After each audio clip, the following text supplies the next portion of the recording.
Baik, saya ulangi lagi. Yang ketiga tadi yang namanya Flash website. Merupakan teknologi yang cukup canggih untuk membangun seluruh situs atau website. Flash dapat menyuguhkan tampilan visual dan interaksi yang menarik bagi pengguna.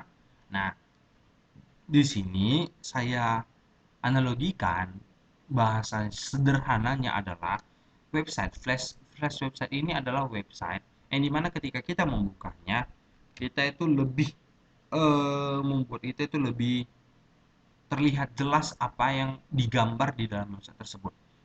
Contohnya seperti kita menonton bioskop, tapi yang tiga dimensi. Nah, jadi seolah-olah kita terbawa oleh suasana di dalam perfilman yang terputar di situ. Sama seperti halnya flash website.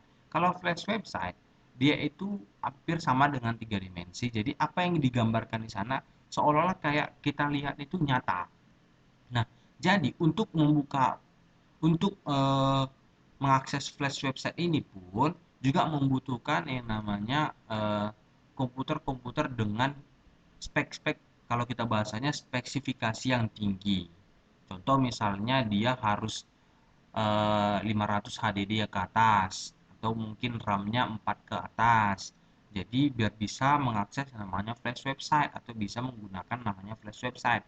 Karena harus membutuhkan memang grafik grafik yang cukup tinggi karena untuk membukanya itu memang agak sangat berat karena tampilannya itu kalau bahasanya itu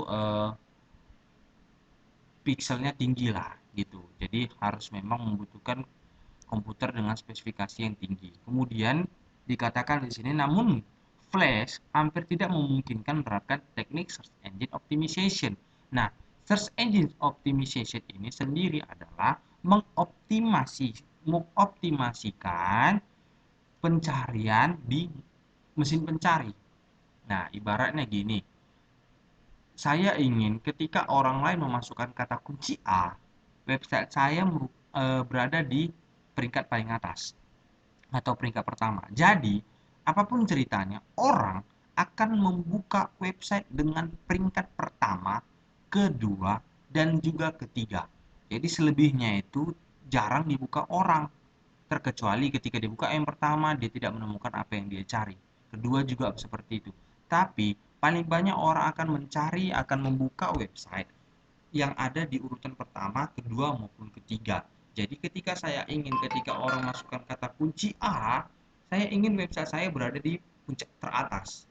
Jadi dengan caranya adalah dengan menerapkan yang namanya search engine optimization.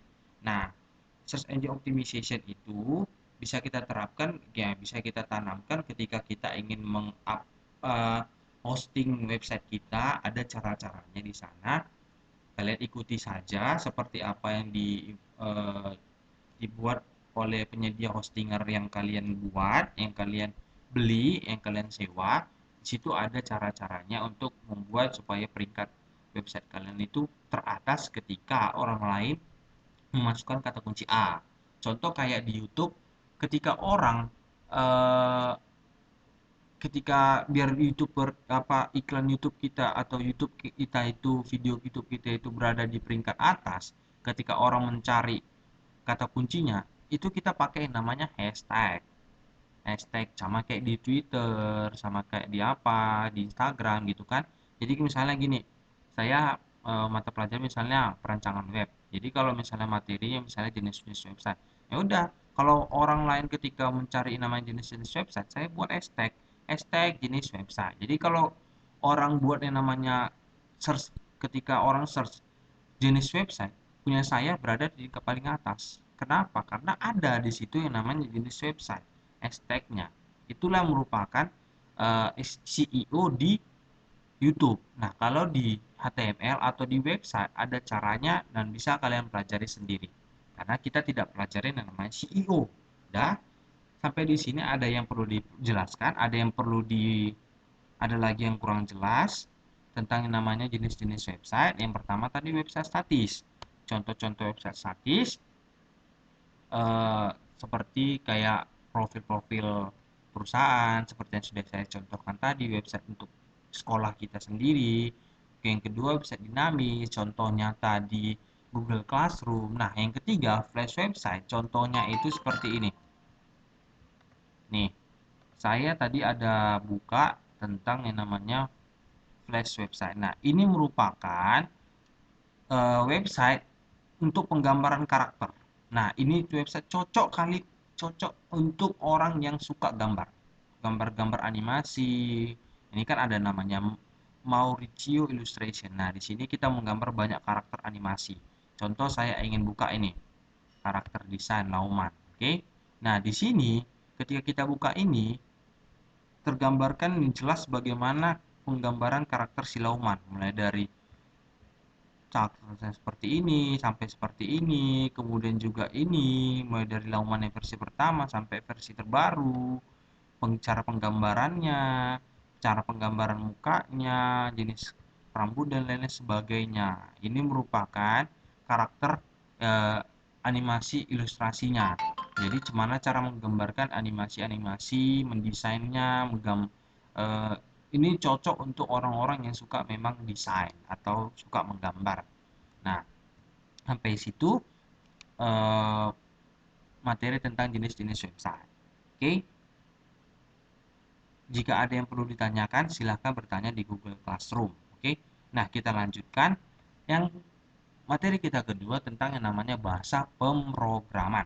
Nah, di dalam bahasa pemrograman ada dua pembedanya, yaitu yang pertama tadi client side scripting, ya kan? Yang kedua ada server side web programming atau scripting. Yang pertama tadi client side scripting, yang kedua server side scripting. Nah, yang client side scripting merupakan bahasa pemrograman yang proses pengolahannya dilakukan di sisi klien. Klien itu kalau yang kita pelajari minggu lalu adalah pengguna atau user kan. Baru proses penerjemahan atau pengolahannya dilakukan oleh web browser sebagai kliennya. Oke, saya ulangi lagi. Client-side scripting merupakan bahasa pemrograman yang proses pengolahannya dilakukan di sisi klien. Nah, klien kita itu apa? Browser, kan? Browsernya itu apa saja? Ya, tergantung kalian mau menggunakannya apa. Mungkin juga Google atau Mozilla Firefox. Tapi yang paling sering digunakan cuma dua, Google Chrome dan Mozilla Firefox. Nah, proses penerjemahan dan pengolahannya dilakukan oleh web browser sebagai klien. Nah, web browser kita sebagai kliennya.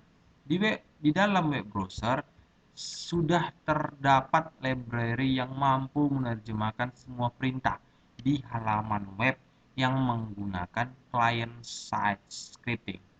Saya ulangi lagi, di dalam web server, web browser sudah terdapat library yang mampu menerjemahkan semua perintah di halaman web yang menggunakan client side scripting. Jadi, logikanya gini, ketika kalian mengetikkan kode atau tag HTML di Notepad, Notepad++, Sublime, atau dan lain sebagainya, kenapa bisa ketika kalian membuka di browser, kenapa bisa menjadi tampilan sebuah website? Ya kan? Padahal kalian hanya mengetikkan bahasa-bahasa yang kalian juga nggak ngerti apa itu bahasanya, tetapi ketika kalian buka browser, dia menjadi sebuah website yang bagus, yang menarik, yang cantik, yang bisa dipakai untuk semua orang. Itulah makanya kenapa dikatakan di dalam web browser sudah terdapat library atau perpustakaan yang mampu menerjemahkan bahasa-bahasa program yang sudah kita program di komputer kita sendiri. Kemudian kita jalankan, kita buka di browser, maka dia menjadi tampilannya beda. Kenapa nggak muncul dia kata-kata yang kita buat panjang lebar sampai 200 lembar? Kenapa? Karena di web browser kita sudah ada library-nya, sudah yang sudah bekerja sama dengan si HTML ini dengan web browsernya sendiri sudah ada gitu loh. Makanya ketika kita ketik apapun di dalam tag HTML, ketika kita buka di browser, maka dia akan menjadi muncul sebuah tampilan yang menarik gitu. Nah, contoh-contohnya apa? HTML, XHTML, CSS, JavaScript, XML, dan jQuery. Nah, dari ke 6 contoh ini, 6 contoh ini hal-hal